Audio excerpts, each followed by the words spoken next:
Instituto Nacional de Transparencia, Acceso a la Información y Protección de Datos Personales. La Secretaría de Gobernación, en la Dirección General de Juegos y Sorteos, se desempeñó como director jurídico y de procedimientos administrativos como director general adjunto. En la CNDH está desempeñado como subdirector de publicaciones, visitador adjunto, director general de asuntos jurídicos y actualmente se desempeña como coordinador general de seguimiento a recomendaciones y asuntos jurídicos. Bienvenido, maestro.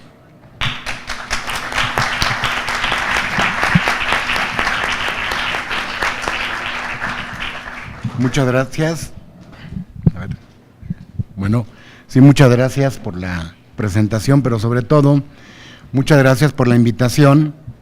Es un honor participar en este seminario, siendo además la Comisión Nacional de los Derechos Humanos convocante del mismo, la Facultad de Derecho y el INAI, y un poco siguiendo lo que decía el presidente de la CNDH por la mañana, pues con la doble cachucha, ¿no? Por un lado como servidor público en la CNDH y por otro como profesor en la Facultad de Derecho. Es importante para la CNDH poder participar en este tipo de foros porque nos permite expresar y presentar algunos puntos de vista sobre lo que los derechos humanos implican en temas como en este caso la labor periodística. No sé si ya bajaron aquí la pantalla. Ya está, bueno. Creo que será más cómodo si me levanto, pero vamos a tener un problema con el sonido. Vamos a ver.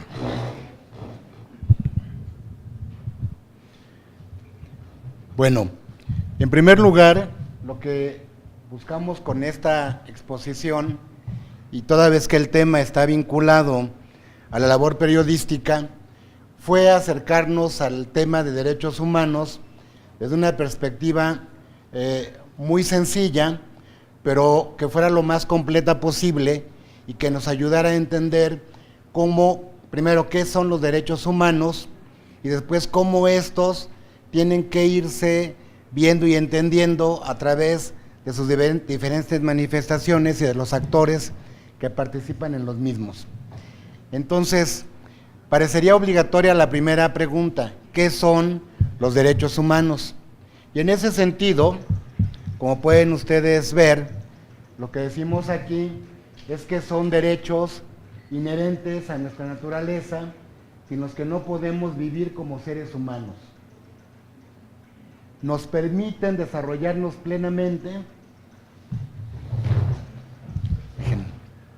Estamos en proceso de acomodo, déjenme ver. Está, a ver si así. Nos permiten desarrollarnos plenamente y hacer uso de nuestras cualidades humanas, nuestra inteligencia, nuestras aptitudes, nuestra conciencia, así como satisfacer nuestras necesidades incluso espirituales. Los derechos humanos son todas aquellas características que rodean a la persona y que le facilitan el poder desempeñarse, desarrollarse y alcanzar sus metas como tal. La dignidad de la persona es lo que campea en el tema de los derechos humanos. A partir de ello podemos identificar hasta dónde el Estado puede intervenir o no respecto de la relación con las personas. Se basan en el deseo de vivir una vida en la que se respeten y protejan la dignidad y el valor inherente de cada ser humano. El Estado, decía hace un momento, tiene la obligación de promoverlos, respetarlos, protegerlos y garantizarlos. No podemos dejar de lado, en este planteamiento, la reforma de 2011, a la que ya se han venido refiriendo durante la mañana, en materia de derechos humanos. Recordemos, es una reforma paradigmática que vino a plantear en el sistema jurídico mexicano y en el Estado mexicano un cambio radical en el tema de los derechos humanos. Podemos plantear un antes y un después de la reforma de 2011, un antes con un sistema muy tradicional, muy positivista, donde el Estado es quien determina cuáles son los derechos de las personas, y a partir de 2011 un esquema en el cual los derechos son de la persona y el Estado lo que hace es establecer los niveles para su protección. En este caso, el artículo al que nos referimos es el primero, que es el que contiene los principales mecanismos para entender mejor el tema de derechos humanos. ¿Por qué son inherentes a la persona humana? Todo ser humano, por el hecho de serlo, es titular de derechos fundamentales. No se les pueden escatimar, no se le pueden reducir, no se le pueden arrebatar.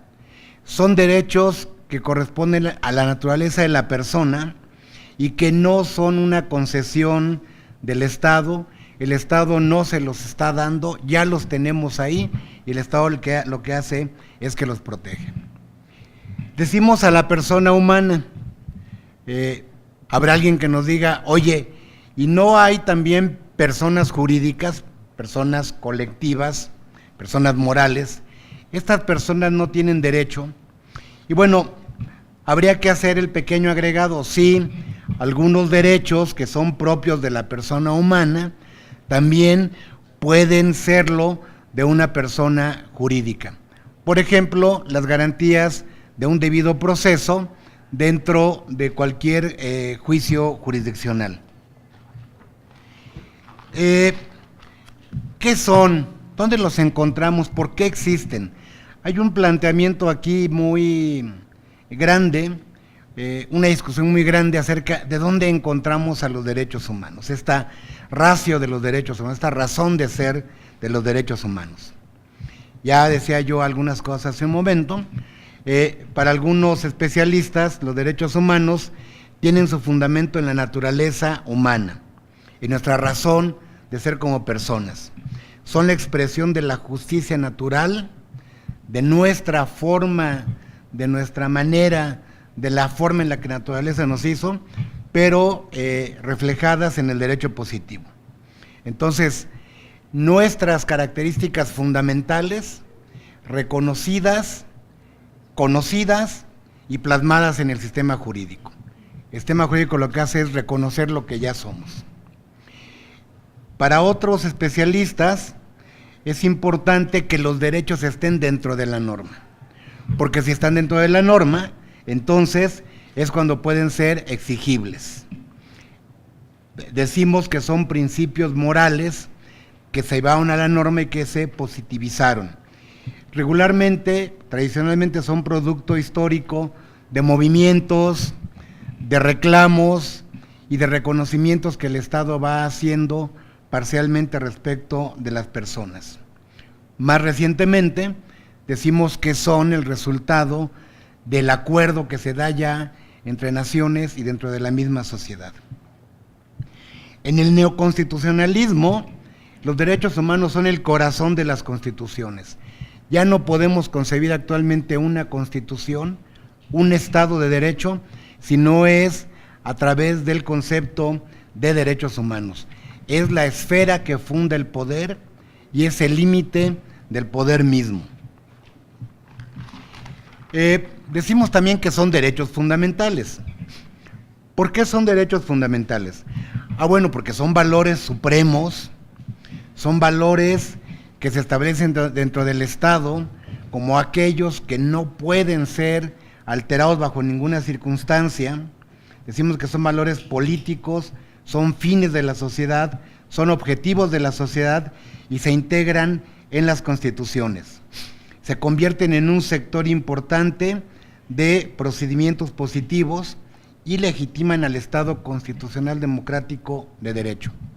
En nuestro país sabemos que la Constitución contiene la descripción de estos derechos, y decimos la descripción porque decimos que son propios e inherentes de la persona. Lo retoma la Constitución y nos los plantea ahí. Entonces, hay una discusión en el caso mexicano de cuáles son los derechos humanos y si hay diferencia de esto respecto de los derechos fundamentales. No los hay. Es lo mismo hablar de derechos humanos que de derechos fundamentales. Hay algunos derechos en nuestro país que tienen una característica especial y que son que bajo circunstancias extremas, que establece el artículo 29 de la propia Constitución, su ejercicio no puede suspenderse ni las garantías que tiene de protección. Y entonces ahí el 29 enuncia una serie de derechos que jamás, bajo ninguna circunstancia, pueden ser tocados. El ejemplo clásico es el del derecho a la vida. Estos derechos humanos, estos derechos fundamentales que están enunciados en nuestra Constitución, necesitan además que el Estado establezca mecanismos para protegerlos, para hacerlos eficaces, para que nosotros como persona podamos acceder al pleno ejercicio de estos derechos. Y estos mecanismos son las garantías procesales, las garantías constitucionales que la propia norma establece como el modo que tenemos para poder exigir, para poder ejercitar y para poder hacer que la autoridad respete esos derechos. Son los medios establecidos en la Constitución para proteger y hacer eficaces a los derechos. Es una técnica normativa para la tutela de los derechos. Ahí está el derecho, tenemos que reforzarlo y fortalecerlo. Es un instrumento constitucional en nuestro caso que está hecho para salvaguardar los derechos fundamentales. No confundamos a los derechos con las garantías.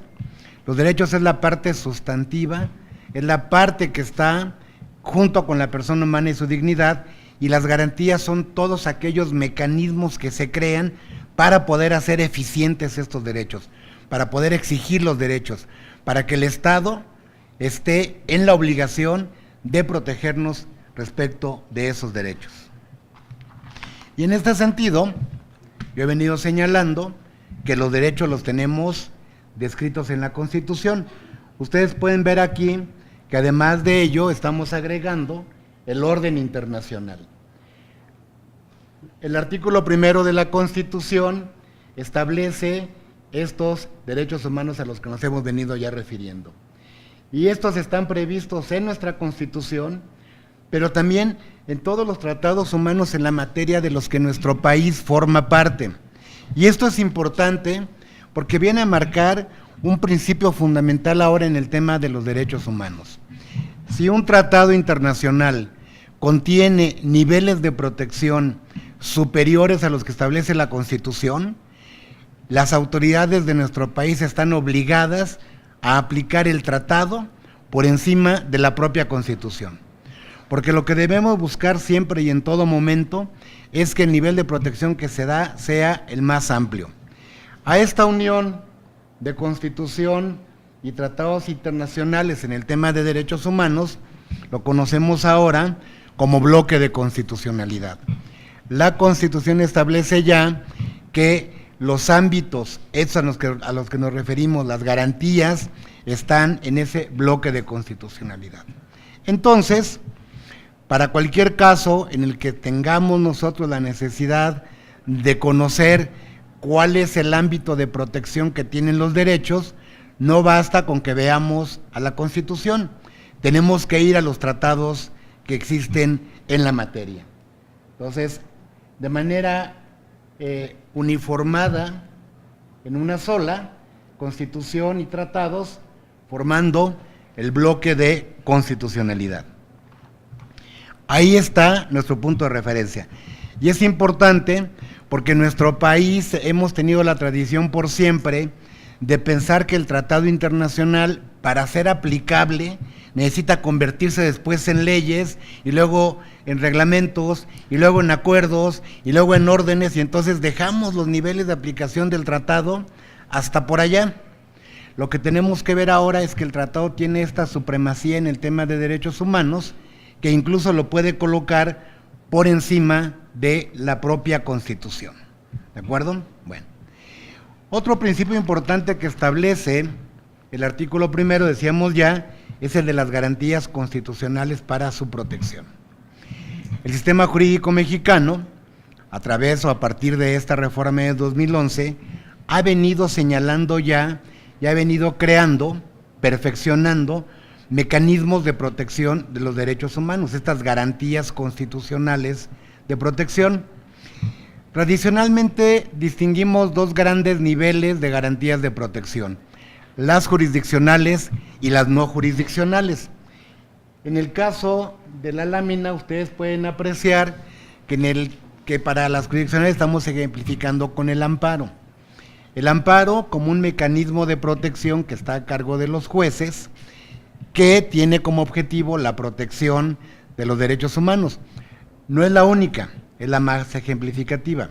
Y ahí tenemos también, por ejemplo, las controversias constitucionales, las acciones de inconstitucionalidad, tenemos también todos los procedimientos jurisdiccionales en última instancia, también son protectores de derechos humanos, y tenemos también un mecanismo que existe en nuestra Constitución desde hace muchísimos años, pero que habíamos utilizado de una manera inadecuada, que está en el 133 de la Constitución, y que es el control difuso de la constitucionalidad, que consiste en que un juez local, un juez de una entidad federativa, cuando está revisando un caso y ve que la norma que va a aplicar tiene algún problema con derechos humanos, entonces el juez está autorizado por la Constitución a dejar de aplicar esa norma, ¿sí?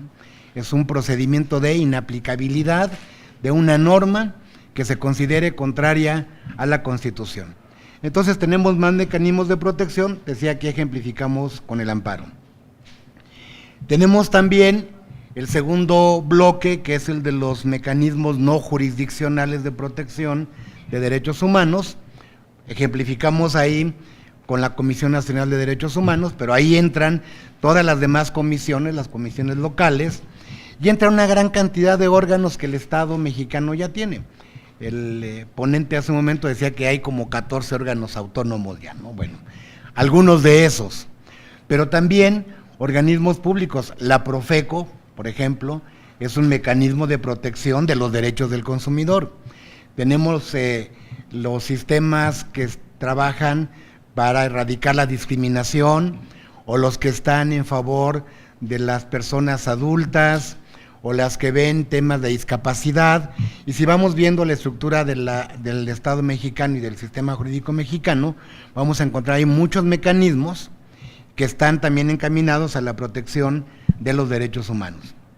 Decía yo, CNDH, quizá como la más representativa, y aquí entra también un mecanismo, una garantía constitucional que establece nuestra ley suprema, específicamente en el tema de libertad de expresión, que es el derecho de réplica.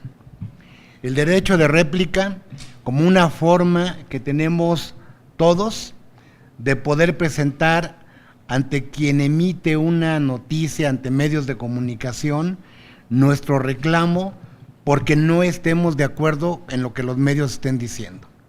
Claro, tiene algunos requisitos que la ley establece, el que tenga primero, el que la información que se esté dando sea parte de la verdad, o que esté afectando el honor de alguna persona. Hay requisitos que la ley establece, pero este derecho de réplica, previsto en el artículo 6 de la Constitución, también se constituye como una forma, como una garantía para la protección de los derechos de las personas.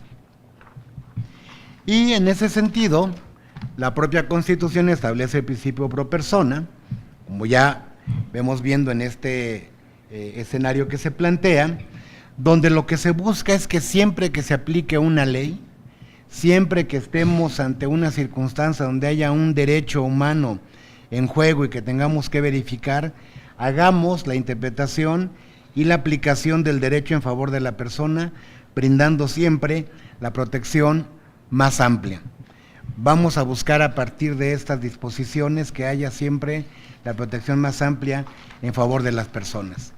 Y que con ello toda autoridad cumpla con las obligaciones que le da la Constitución. Y que estas obligaciones que la Constitución establece, estemos nosotros a través de las garantías pendientes de que se cumplan. La obligación que tiene de promover los derechos humanos, de respetar los derechos humanos, de garantizar estos derechos humanos y de protegerlos. Toda autoridad en el Estado mexicano, autoridades federales, locales, municipales, órganos autónomos, toda autoridad, niveles de gobierno, órganos ejecutivos, legislativos o judiciales, todas las autoridades tienen estas obligaciones que la Constitución establece: promover, proteger, respetar y garantizar los derechos humanos. Para ello nos basamos en una serie de principios que los derechos humanos tienen. Aquí están los que la Constitución establece: el de universalidad, que significa que los derechos humanos son iguales para todos nosotros, no hay una distinción de que a algunos sí nos corresponden y a otros no, son parejos, hay un piso parejo para todos. Hay una interdependencia de los derechos, significa que no podemos ver a un derecho aislado de todo el demás sistema de derechos. No sé, por ejemplo, no podemos ver el derecho a la vida y aislarlo o separarlo del derecho a la salud, o del derecho a la alimentación, o del derecho a la integridad física, porque todos ellos forman un todo. Vamos haciendo en muchas ocasiones una separación de derechos porque nos ayuda a llevar a cabo un mejor análisis y nos ayuda a llegar a una mejor protección. Vamos a revisar uno, tenemos que revisar necesariamente todos los demás que están alrededor de ellos. Debemos atender también al principio de progresividad, que significa siempre adelante. Fijamos un derecho humano, se establecen los niveles de protección en la ley, tenemos las garantías y lo que sigue es que bajo ninguna circunstancia podemos ya dar marcha atrás. Tenemos que hacerlo siempre hacia adelante. Si logramos ya, por ejemplo, ahora en la Constitución de la Ciudad de México, que hay tantas manifestaciones en el tema de protección de derechos humanos, ya están establecidos en la Constitución, lo que tenemos que hacer ahora es seguir hacia adelante. Ya no puede haber una reforma que diga, no, ya no te lo doy siempre y te lo quito. No podemos ir más hacia atrás, los derechos son progresivos y precisamente del lado de la progresividad viene la no regresión. No podemos, una vez que ya están establecidos los niveles de protección en la ley, no podemos echarnos para atrás en ningún caso y bajo ninguna circunstancia. Si llega a haber una transgresión a los derechos humanos, ¿qué es lo que ocurre? Bueno, ocurre que la propia Constitución establece ya cómo debe proceder la autoridad. Con esas obligaciones que decíamos, bajo estos principios, la autoridad debe estar siempre pendiente de promover los derechos humanos. ¿Cómo promueve los derechos? Bueno, pues a través de todos los recursos que tiene, a través de todas las formas que estén a su alcance. Ya hablaban hace un momento, por ejemplo, de los medios de comunicación. A través de todos los recursos que el Estado tiene, debe de promover los derechos humanos. Si llega a haber una transgresión, ¿qué es lo que ocurre entonces? Bueno, debe proceder a investigar esas posibles violaciones a derechos humanos. Aquí tenemos un gran detective, ¿no? El investigador de violación a derechos humanos. Y esa investigación nos debe llevar, si los elementos se presentan, a la determinación de la aplicación de sanciones. Si una autoridad transgrede derechos humanos, el Estado tiene que ser un gran juez que aplique la sanción a los violadores de derechos humanos. Y debe proceder también a la reparación de esas violaciones, ¿no? Aquí estamos, dice, disculpe, me están reparando, y son los derechos humanos. Debemos tener ese gran círculo. Si hay una violación, hay que investigar. Si investigamos, hay que sancionar. Y si sancionamos, además, hay que reparar. Todo esto tenemos que hacerlo siempre en términos de lo que la propia ley nos va estableciendo. Para investigar tenemos varios mecanismos. Los derechos humanos, decíamos, es a través de las comisiones uno de ellos, pero también a través del juicio de amparo. Las sanciones también son de muy diversa naturaleza. Hay sanciones administrativas, penales, propias de violación a derechos humanos, incluso puede haber juicio político. Y para la reparación tenemos una ley que es la Ley General de Víctimas, que establece cuáles serán todos los mecanismos a los que podemos acudir para que se pueda dar una reparación integral. Son mecanismos que van desde atención psicológica, médica, de que va hasta el nivel de compensaciones, de indemnizaciones, garantías de no repetición que incluyen, por ejemplo, darle la capacitación a servidores públicos en materia de derechos humanos. Si en un hospital tenemos un problema de negligencia médica que afecta el derecho a la salud, seguramente una de las formas de reparar será que se desarrollen programas de capacitación en derechos humanos para todos los médicos de ese hospital.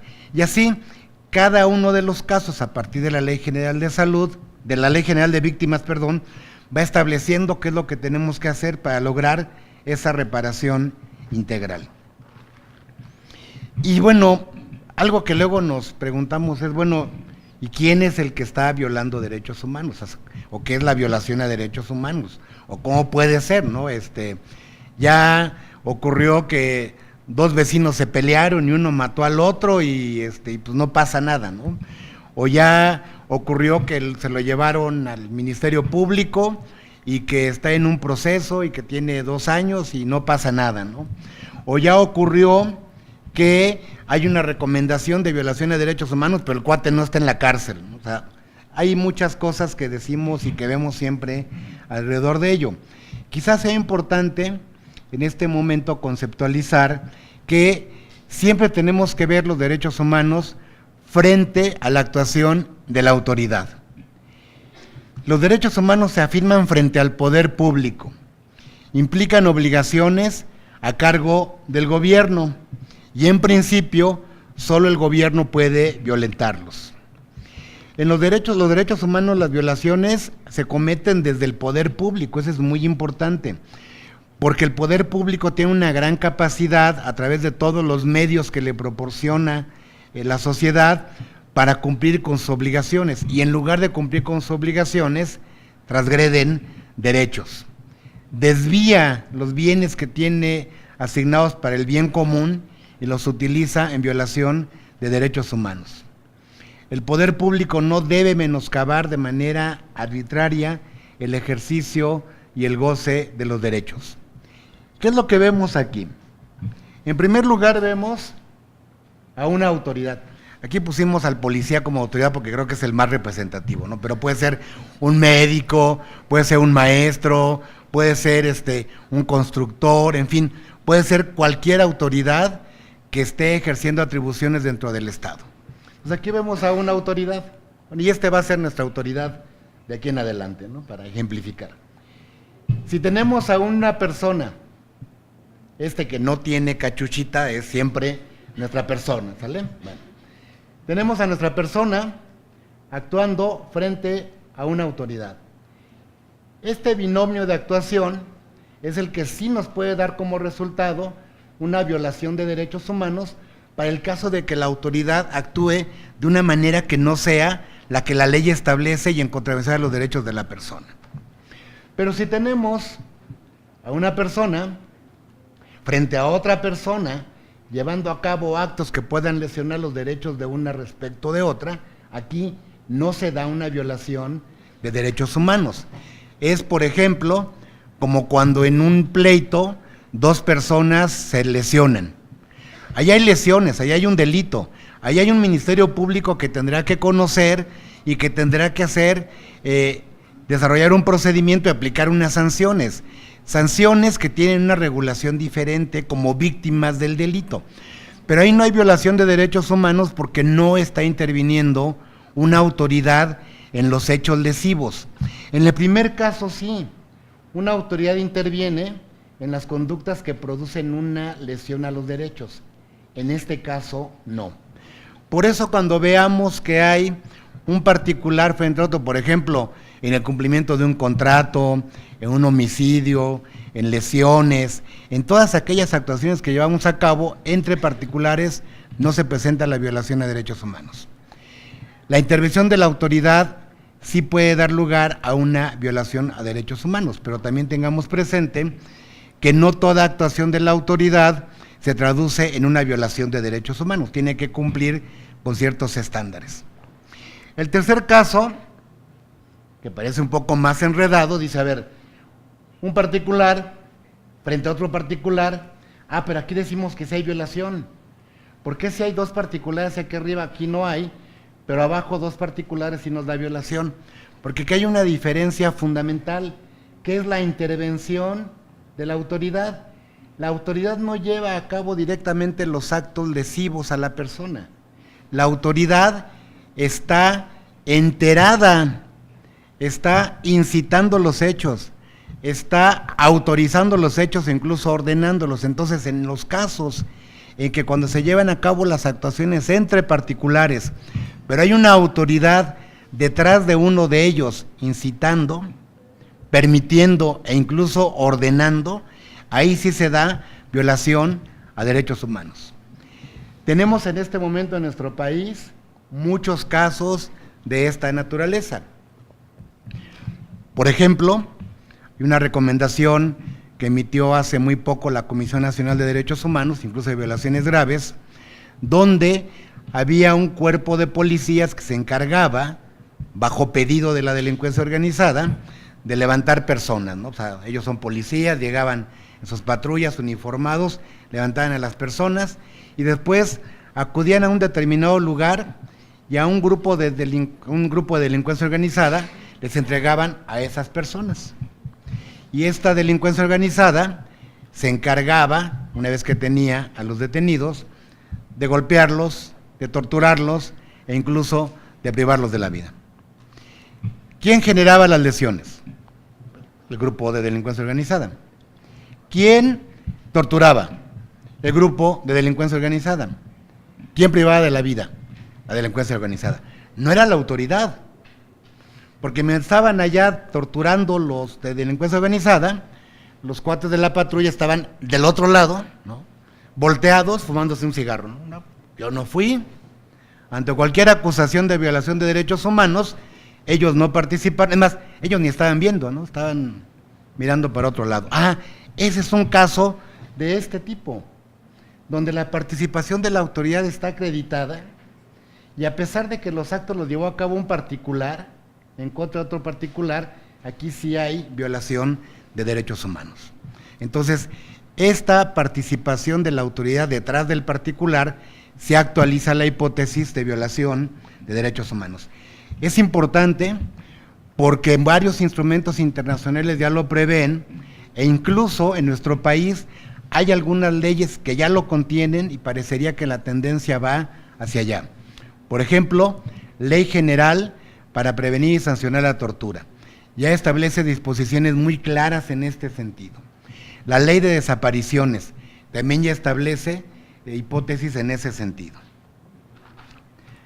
Ahora, ahí están nuestros actores actuando, ¿no? Hay una conducta entonces de la autoridad. Decíamos que no toda conducta de la autoridad es generadora de violación a derechos humanos. La conducta de una autoridad puede dar lugar o puede tener diversas consecuencias. Por supuesto, la violación a derechos humanos puede ser generadora de delitos, ¿no? Una ejecución extrajudicial que lleva a cabo un miembro de un cuerpo de seguridad pública respecto a una persona es una violación de derechos humanos. Pero también puede ser un delito, porque ya tenemos tipificada esa conducta. Puede generar responsabilidad administrativa también para la persona, por separarse de la aplicación de los protocolos que están establecidos para seguir sus conductas. Y puede llegar a generar incluso responsabilidad política. Si ustedes van al título 4 de la Constitución, la responsabilidad política es uno de los supuestos de responsabilidad que establece, y esta tiene una ley reglamentaria.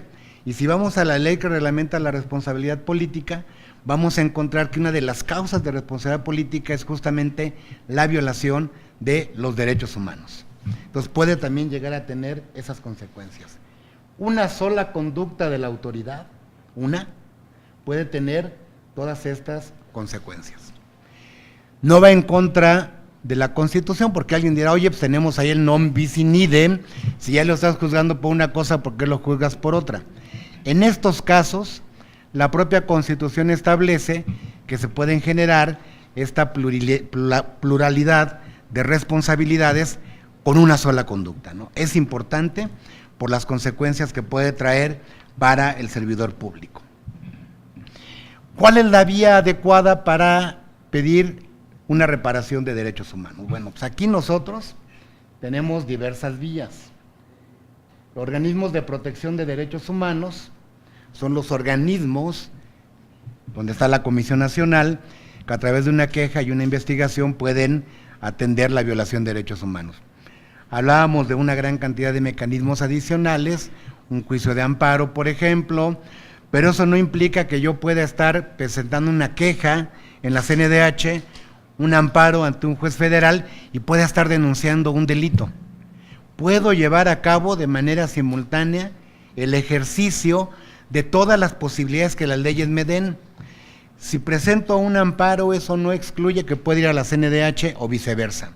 O si voy a la CNDH y promuevo un amparo, eso no implica, o no impide, mejor dicho, perdón, que pueda presentar una denuncia por delito, o que pueda también ir a una Contraloría y denunciar una falta administrativa. Entonces, estos mecanismos de protección no se excluyen, y dependerá de lo que cada una de las personas quiera, el número de recursos o de medios legales a los que pueda o los que quiera acudir. Bueno, como marco conceptual de los derechos humanos, pondríamos estos aquí, ¿no? Y básicamente que derivan del contenido del artículo 1 de la Constitución. Conforme al programa que nos entregaron, la primera parte era la conceptualización de derechos humanos, la segunda tiene que ver con derechos civiles, políticos y con los famosos DESCA. Entonces, vamos a hacer un repaso muy rápido de ellos. Voy a romper un poquito el orden para que podamos pasar a la siguiente parte. Les preguntaría si en este bloque tienen algún comentario o alguna pregunta o algo que quisieran agregar. ¿En qué casos está el juez facultado para no observar la norma jurídica? El juez está obligado a observar la norma jurídica siempre. Los únicos casos que tenemos en la Constitución para suspender la aplicación de una norma está en la suspensión y restricción que establece el artículo 29 de la Constitución. El juez y toda autoridad estamos obligados a acatar la norma en todos los casos. Si no lo hacemos, podemos incurrir en una responsabilidad que, como decíamos, puede ser de muy diversos tipos, incluso puede ser responsabilidad de violación de derechos humanos. Pero usted mencionó que hay ocasiones donde el juez se le permite no observar de alguna manera el cumplimiento de la norma. A ver, a lo mejor, no recuerdo haberlo dicho, pero si lo dije, a lo mejor lo dije de una manera inadecuada. Entonces, corregiría en ese sentido. Los jueces, perdón, sí tiene razón, sí lo dije, pero en otro sentido. Hay un principio que establece el propio artículo 1 de la Constitución, donde todos los jueces deben sujetarse a la Constitución, a los tratados, en este bloque de constitucionalidad que decíamos. Y según el artículo 133 de la Constitución, los jueces locales de los estados y de la Ciudad de México, cuando van a aplicar sus propias normas locales, puede ser que encuentren que alguna de esas normas es contraria a la Constitución. Entonces, en esos casos la Constitución los faculta a dejar de aplicar esa norma, pero tienen que aplicar los principios de la Constitución. O sea, no aplican esa, pero suplen con otra norma diferente que es la Constitución. En esos casos, sí estarían autorizados a desaplicar su norma, pero aplicando la Constitución. Y perdón, me confundí un poco en el tema. Sí. ¿Alguien más? ¿Sí? Buenos días. En materia de amparo, interponer una queja ante derechos humanos, ¿sería como agotar el principio de publicidad? No. Son dos procedimientos diversos. Cada uno se rige con sus propias reglas. Si usted quiere promover un amparo, pues tiene que atender al término que la ley de amparo establece para poder promoverlo. si quiere promover una queja ante un organismo público de protección de derechos humanos, debe atender también a los plazos que ésta establezca. Son plazos diferentes, ¿sí? Si usted lo que sí no puede hacer después, por ejemplo, es decir, bueno, entonces ahí promueve los que guste, pero atendiendo a los propios tiempos. No sé, por ejemplo, en el caso de las quejas ante la comisión pueden ser hasta 1 año, ¿no? Es el término. Bueno, en el caso del amparo es mucho más corto el plazo. Bueno, no podría usted decir que promoví mi amparo, me esperé a que resolvieran, se tardó 1 año, 10 días en resolverme el juez y no satisfizo mi pretensión, voy a la CNDH. Ya no podría, porque acá ya agotó el plazo. O viceversa, que presentara una queja ante la CNDH, que después de 6 meses le resolvieran y no satisfaciera eso, sus pretensiones, que no, ahora me voy al amparo. El juez de amparo le va a decir, no, porque ya te pasaste del plazo. Tenemos que ver el hecho y a partir del hecho contar los plazos. Puede promover las dos si considera que es conveniente, pero no puede excluir una respecto de la otra, ni una es una causa de impedimento para el otro. No afecta la definitividad en el amparo, por ejemplo, o no afecta la procedencia ante la CNDH tampoco el amparo. Son libres entre ellos. ¿Ven? Ven.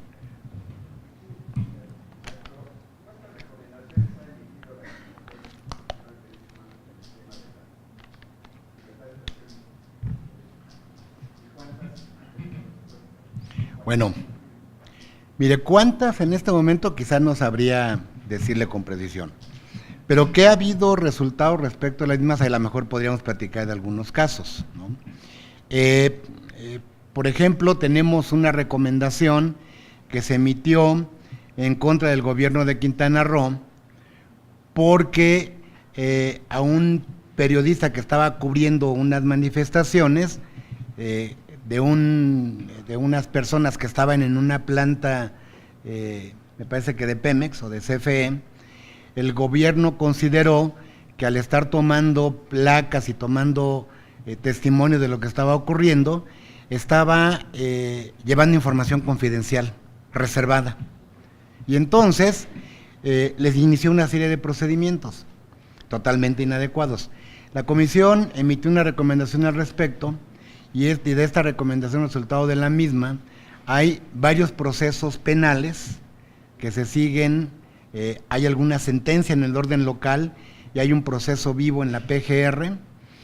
Hubo una reparación para el periodista que consistió en una indemnización que se le llevó a cabo, hubo un perdón de parte de las diversas autoridades que intervinieron en el caso y hubo sanciones administrativas para un servidor público del Tribunal Superior de Justicia, que de manera inadecuada manejó la información de la que tuvo conocimiento al llevar a cabo los procesos. Entonces, la recomendación de la comisión hace estos planteamientos de cómo debe llevarse a cabo la reparación, y en estos casos se ha llevado la reparación en los términos establecidos. Yo agregaría incluso al tema de las recomendaciones un elemento adicional en este caso, que es el que se refiere a que la comisión también presenta acciones de inconstitucionalidad ante la Suprema Corte. Hay varias leyes que se han venido emitiendo en materia de periodistas o de libertad de expresión, y la Comisión Nacional ha venido impugnando estas ante la Suprema Corte. Y la Suprema Corte ha venido también emitiendo sentencias en las cuales ha declarado la inconstitucionalidad de algunas de esas normas, porque se considera que están restringiendo la libertad de expresión de los periodistas, que están, por ejemplo, para no irnos muy lejos del caso Quintana Roo, ¿sí? Hubo una ley de Quintana Roo que se expidió en materia de defensores de derechos humanos y de periodismo, y la ley tenía unas definiciones de lo que debía entenderse por la labor periodística, y esta definición limitaba la labor periodística a unas cuantas hipótesis. Se consideró de parte de la comisión que esa forma de acotarlas era inconstitucional porque la labor tiene que ser mucho más amplia, no podemos cortarla en 2 o 3 hipótesis. Y la Corte consideró que era adecuado el no llevar a cabo, que era conveniente, más bien, que era inconstitucional el hacer esos acotamientos. Incluso, al resolver esa acción de Quintana Roo, fijó una serie de criterios que ha venido aplicando después respecto de otras sentencias.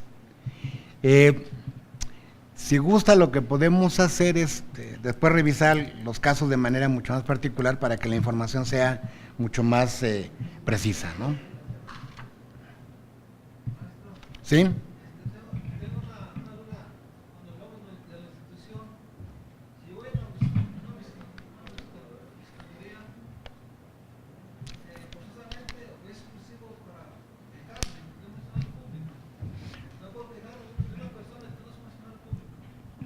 Miren, en la siguiente parte del seminario viene una persona a hablar sobre el funcionamiento de la CNDH. Entonces yo creo que esas cosas las podemos reservar para que cuando venga el doctor Rodrigo Santiago vean, y les va a hablar del funcionamiento de las visitadurías, qué son, cuáles son los ámbitos de competencia que tienen, y entonces yo le dejo aquí anotada a él la inquietud para que él se la pueda, ¿no? Y perdón, pero que el tiempo que tenemos está así y andamos, además de un poquito atrasados, ¿no? Bueno, ¿algo más? Bueno, entonces, ¿cómo hemos venido transitando en el tema de los derechos humanos, digamos, en la historia de la humanidad? Bueno, podemos recordar antecedentes, digamos, mucho más recientes, de movimientos sociales, de movimientos políticos, que han reclamado el reconocimiento del derecho de las personas. La gesta de la independencia en México es un ejemplo claro. Detrás del movimiento de la independencia, uno de los fundamentos, uno de los impulsos que traía era el de reconocimiento de derechos de las personas. Recordemos que a unos pocos días de dar el grito en Dolores Hidalgo, el cura Hidalgo, en Guadalajara, emitió un bando en el que lo que hizo como primer acto fue abolir la esclavitud y abolir el exceso de impuestos que había hacia algunas clases sociales y eliminó las castas, por mencionar algunos, ¿no? El 10 de diciembre estaba emitiendo este bando. Entonces, como si nosotros vamos viendo la evolución de esos movimientos, la propia Declaración de Independencia en México y las luchas que hubo después en sus diversas constituciones, vamos a ver que hay una tendencia muy marcada hacia el reconocimiento de ciertos derechos, a la libertad, a la vida, hacia el proceso, la libertad de imprenta, la libertad de expresión. ¿Y cuál es la constante que vemos en todos estos derechos? Son derechos que buscan por un lado, la seguridad de la persona y por otro lado, la posibilidad de que la persona pueda manifestarse, expresarse y desarrollarse de manera adecuada. Pero son derechos que van hacia una perspectiva de la persona. Podríamos incluso decir individuales, en una primera gran etapa. Entonces tenemos ahí el gran reconocimiento de muchos derechos, ¿no? Y estos derechos los conocemos como derechos civiles y políticos, fundamentalmente centrados en la tutela de la igualdad, la libertad, la seguridad y la integridad de las personas y el derecho a participar en la vida pública. Pero las necesidades y las formas de la sociedad pues van evolucionando. Y entonces empezamos a ver, sigamos tomando la historia de México de parámetro. Lo que da origen al segundo gran movimiento, que es la revolución, es las precarias condiciones en que trabajaban en el campo, en las fábricas, en las industrias, y la explotación que había respecto de todos estos trabajadores. Entonces, se volvió ya algo que iba más allá del ámbito meramente personal y se convirtió en una situación de grupos. El grupo de obreros o los obreros lucharon por la reivindicación de sus derechos como colectividad, igual que los campesinos, por ejemplo, ¿no? Igual que todos los trabajadores. Y lo que lograron fue el reconocimiento de esos derechos a través de ciertos mecanismos de protección que la propia ley establecía. Por ejemplo, la seguridad social, ¿no? Ante el abandono que como trabajadores tenían, está ahí la seguridad social. Un salario mínimo a través de lo que establece ya el 123. Entonces, este segundo gran bloque de movimientos que lleva a que las constituciones tengan este tipo de declaraciones. No debemos dejar de lado que la primera constitución en el mundo que consideró este tipo de derechos fue la Constitución Mexicana de 1917. A la Constitución del 17 le debemos que haya incorporado los derechos sociales a los textos de la Constitución y que después hayan hecho ya costumbre en todas las demás constituciones. Los DESCA, derechos económicos, sociales, culturales y ambientales, se componen o se alimentan en parte de estos derechos colectivos y tienen como finalidad la existencia de condiciones de vida y de acceso a bienes materiales y culturales en términos adecuados para la dignidad humana. Entonces, en un primer momento, el derecho de protección de la manifestación y de la expresión de la persona, y en un segundo, para garantizar una vida digna, adecuada y en condiciones que posibiliten el desarrollo. Decimos aquí que las constituciones que surgieron con posterioridad a la Segunda Guerra Mundial cuentan con un sistema de protección constitucional de los derechos humanos a través de control de constitucionalidad, de supremacía constitucional y de rigidez constitucional. Se han venido desarrollando en las constituciones estos mecanismos para que los derechos tengan este sustento y esta fortaleza de la que hablábamos ya, ¿no? Por ejemplo, para que no haya regresividad, pues tenemos constituciones rígidas en las cuales hay que cumplir con un proceso más o menos complicado para poder reformarlas. Estas constituciones ya fortalecidas son los que nos llevan a considerar que el Estado de Derecho tradicional se transforma en un Estado constitucional de derecho. ¿Qué es lo que busca el Estado constitucional de derecho? Bueno, por supuesto, darle sustento al Estado, con un principio fundamental que es el de los derechos humanos. Y estos derechos humanos estableciendo y limitando la actuación de las autoridades. Entonces, no basta con que se creen a las autoridades en la Constitución, sino que deben ser establecidas teniendo como límite los derechos de las personas. ¿Quién tutela el poder público? ¿Qué hace el poder público? Pues debe tutelar los derechos humanos, ¿no? A ver, vamos a brincarnos varias cosas de aquí.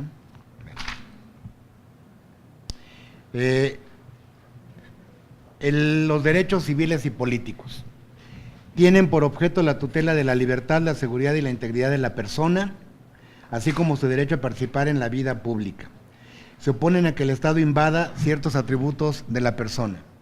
Su vigencia depende de la existencia de un orden jurídico que lo reconozca y garantice, y son derechos inmediatamente exigibles, cuyo respeto representa para el Estado una obligación de resultado susceptible de control jurisdiccional. Pasamos a la siguiente.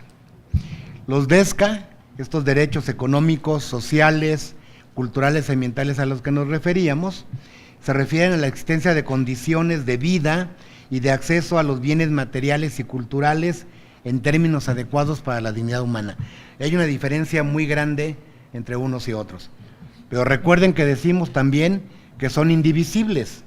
Entonces estamos viéndolos desde diversas perspectivas. Su realización no depende únicamente de su instauración en el orden jurídico, sino de la conquista de un orden social donde impere la justa distribución de los bienes. ¿Cuáles son algunos de los ejemplos que tendríamos de estos DESCAs? A ver, pensemos en el derecho a la salud, ¿no? Derecho al trabajo, a la seguridad social, a la vida en familia, a la participación en una vida cultural, el acceso a una vivienda digna, alimentación adecuada, acceso al agua, acceso a la educación y al disfrute de un medio ambiente sano. Serían algunos de los más representativos. En ese sentido, vamos a ver un pequeño video. Los voy a introducir levemente de lo que se trata. A ver, en México tenemos un problema importante de contaminación de aguas, ¿no?, subterráneas y superficiales. El caso se refiere a un río, que es el río Atoyac. Está sumamente contaminado, ¿sí? Y entonces, en algún momento se presentaron quejas ante la comisión tomó el caso e hizo una investigación que derivó en una recomendación. El río está muerto, ¿sí? No hay posibilidad de que ahí se sostenga cualquier tipo de vida. Y entonces, vamos a ver lo siguiente, hemos dicho que estos derechos son indivisibles, hemos dicho que son universales, hemos establecido una diferencia entre los derechos civiles y políticos y estos DESCA, y hemos dicho que estos DESCAs van más encaminados hacia el desarrollo y el establecimiento de una serie de condiciones. Vamos a ver muy brevemente qué es lo que pasa con este caso y ahorita lo platicamos.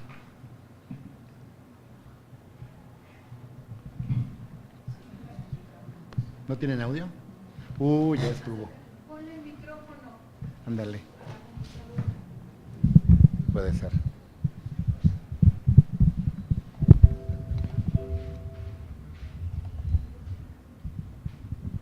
¿No?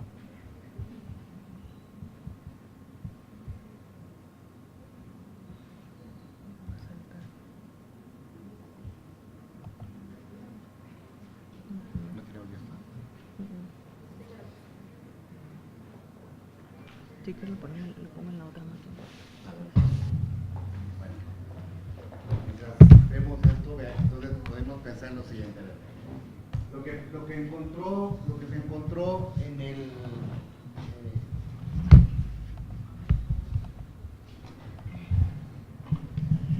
lo que se encontró en la investigación que se llevó a cabo es que había una gran cantidad de problemas y de omisiones en que habían incluido muchas autoridades en el Estado mexicano visto de manera genérica.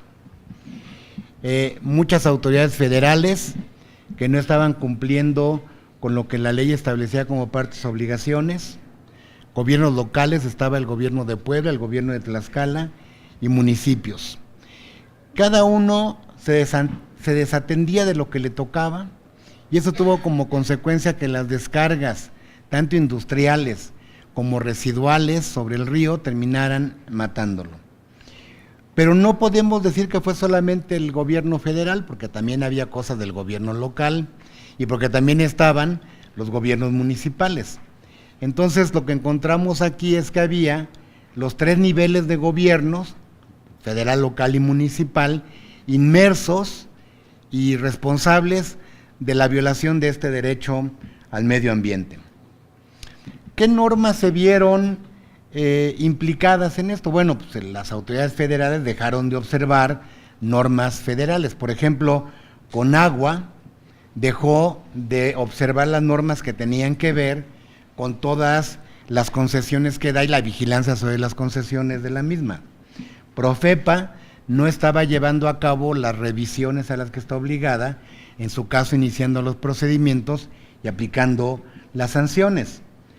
COFEPRIS, la Comisión Federal para la Protección contra Riesgos Sanitarios, no estaba llevando a cabo el monitoreo que se requiere y que establece la ley para ver cuáles son los grados de toxicidad que tienen las aguas nacionales. Entonces, vimos todo ese problema. Luego, Puebla y Tlaxcala como entidades, como estados, tienen también una serie de obligaciones respecto de la supervisión de cómo se desarrollan también determinadas industrias y la concesión de determinados permisos. Recuerden que un establecimiento mercantil o un establecimiento industrial, para que funcione requiere tanto permisos federales como locales como municipales, ¿sí? Por ejemplo, impacto ambiental, uso de la tierra, ¿no? Y entonces no habían vigilado adecuadamente. Y después los municipios, según el 115 de la Constitución, es el que está encargado de dar el servicio de agua y de sanidad, y tampoco estaban cumpliendo. Entonces encontró que había una suma de incumplimientos que habían tenido como consecuencia esta situación del río. ¿Me quedó? A ver, vamos a ver.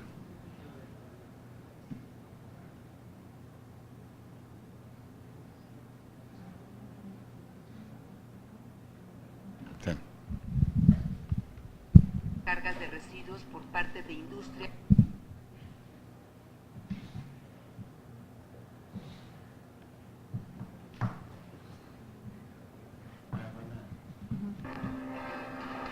El río Atoyac y su afluente Xochiac o Hueyapan se extiende por una franja geográfica que recorre poco más de 200 kilómetros en los estados de Puebla y Tlaxcala, en la que se estima habitan más de 2.300.000 personas y se asientan diversas industrias. Que fuera un río cristalino, apto para pesca y recreación, hoy se encuentra alterado en su color y calidad. Esta importante fuente hídrica, conocida como la Cuenca de Atoyac, colinda con 18 municipios de los estados de Puebla y Tlaxcala, y desde hace varias décadas ha sido receptora de todo tipo de descargas de residuos por parte de industrias, municipios y asentamientos humanos establecidos en sus bordes. Poco más de 2.000 fábricas y empresas manufactureras de industrias textileras, químicas, de confección, de plástico, alimentarias, agroindustriales y automotriz operan en la región, además de otras irregulares como la de lavado de mezclilla. Son quienes principalmente vierten sus aguas residuales directamente al río o a la red de alcantarillado sin ningún tratamiento previo. Gran parte de estas industrias se ubican en los corredores industriales conocidos como el Quetzalcóatl, el Ixtacuixtla y el Huejotzingo, así como el complejo petroquímico Independencia de Pemex. La CNDH advierte en su recomendación 10/2017 que frente a la gravedad de esta problemática ambiental en la cuenca del Atoyac, las autoridades de los 3 niveles de gobierno han sido omisas, negligentes o no han tomado las medidas suficientes para la protección de los recursos hídricos en la zona de impacto. Este organismo nacional halló en su investigación, en la que recoge las alertas de investigadores y de organismos internacionales, que los habitantes de esta cuenca se enfrentan a un alto grado de peligrosidad por la exposición a contaminantes debido a la ingestión del agua, partículas volátiles y alimentos cultivados en la región.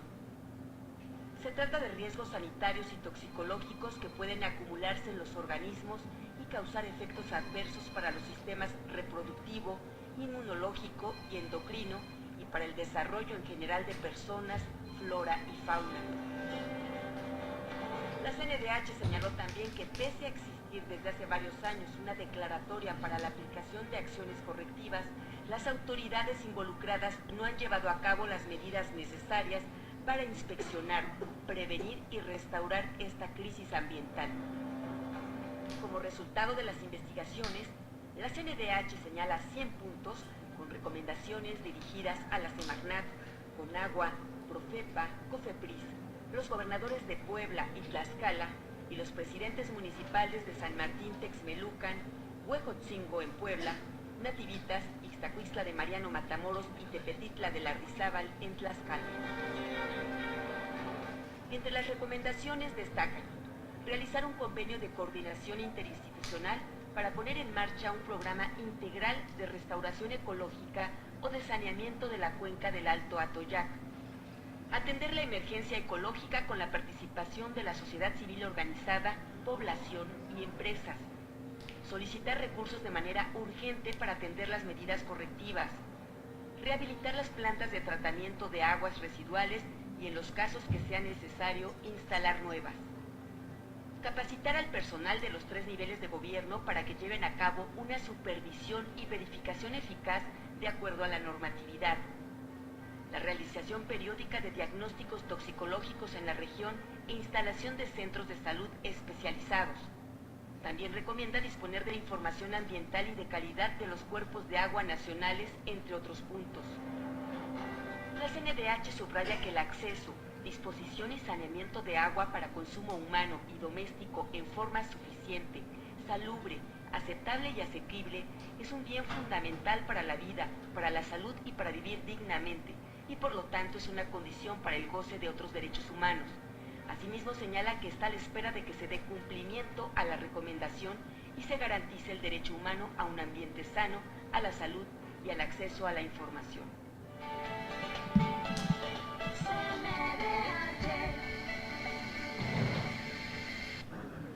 Entonces, como vimos y medio escuchamos,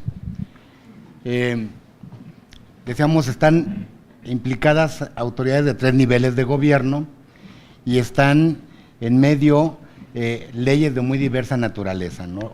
Tratados internacionales, está la propia Constitución, leyes generales, leyes federales, ley constitución y leyes locales y leyes municipales. Entonces, una violación a los DESCA, como en este caso, escuchábamos derecho a un medio ambiente, derecho a la salud e inclusive derecho a la información, pues casi siempre está imbrincada en una cantidad de normas muy importantes que tienen que ser atendidas.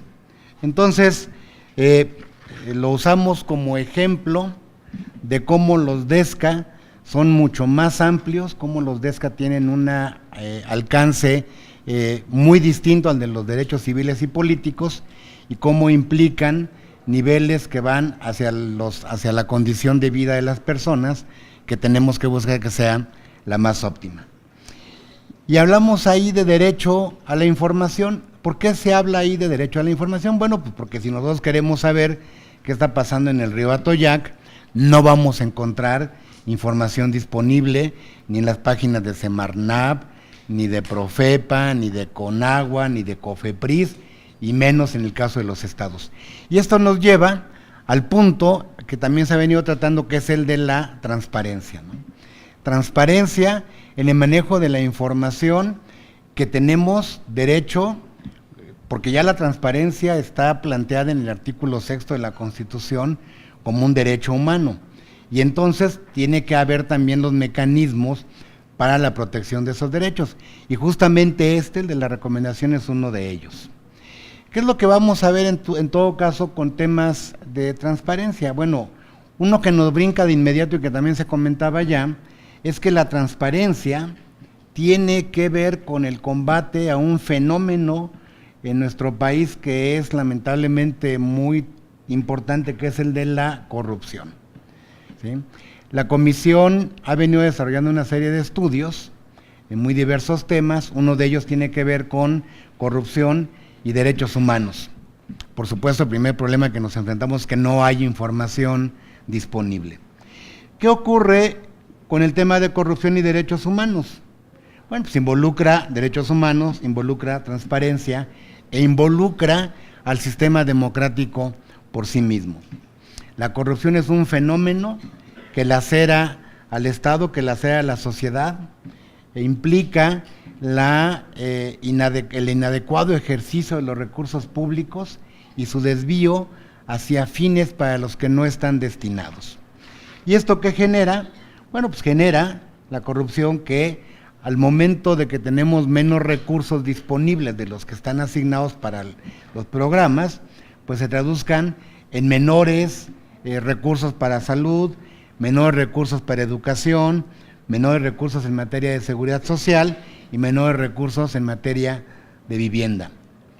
No es posible que tengamos, por ejemplo, en este momento en los medios de comunicación, noticias de políticos con grandes fortunas, por ejemplo, pero que tengamos los sistemas de seguridad social en algunos lugares al borde de la quiebra o ya quebrados.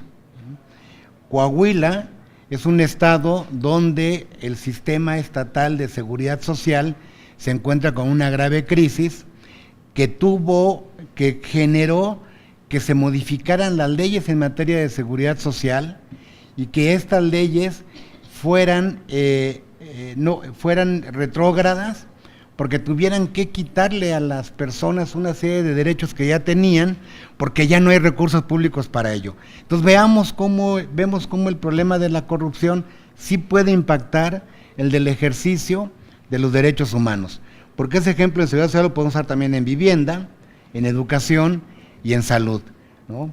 Entonces es importante que tengamos en cuenta que la corrupción nos impacta de una manera importante. La corrupción implica menos recursos para los programas de protección de derechos humanos y la corrupción además implica un tema también muy complicado para nuestro país, que es la impunidad. Nosotros tenemos que tener también presente siempre que hay que trabajar permanentemente por el tema de los derechos humanos, porque también, como se ha venido señalando de manera reiterada, nuestras leyes, todo esto que decimos de la Constitución, está muy bien, está muy completo, tiene grandes y grandes principios que ahora están permeando en todo el sistema mexicano, pero tenemos todavía un problema entre lo que dice la ley y lo que es nuestra realidad cotidiana. Y lo que tenemos que hacer es buscar que la ley sea realmente un reflejo de lo que ocurre en la realidad, que ambas sean conformes y que vayan caminando de la mano y no a una gran distancia una respecto de la otra. Y esa gran distancia que hay entre la realidad y la ley se ve todavía mucho más clara en el tema de derechos humanos, en temas como transparencia y en temas como corrupción. Yo dejaría ya hasta aquí la explicación. Ya está por ahí Rodrigo Santiago, que es el que sigue en el siguiente punto. Preguntaría en todo caso, porque no veo a nadie que nos corte, preguntaría si alguien tiene alguna, no sé, ahí está, pero bueno, de todos modos, ¿tienen alguna cosa que desean agregar, alguna duda antes de cerrar? ¿No? Bueno, pues les agradezco mucho. Buen día. Gracias. Instituto Nacional de Transparencia, Acceso a la Información y Protección de Datos Personales.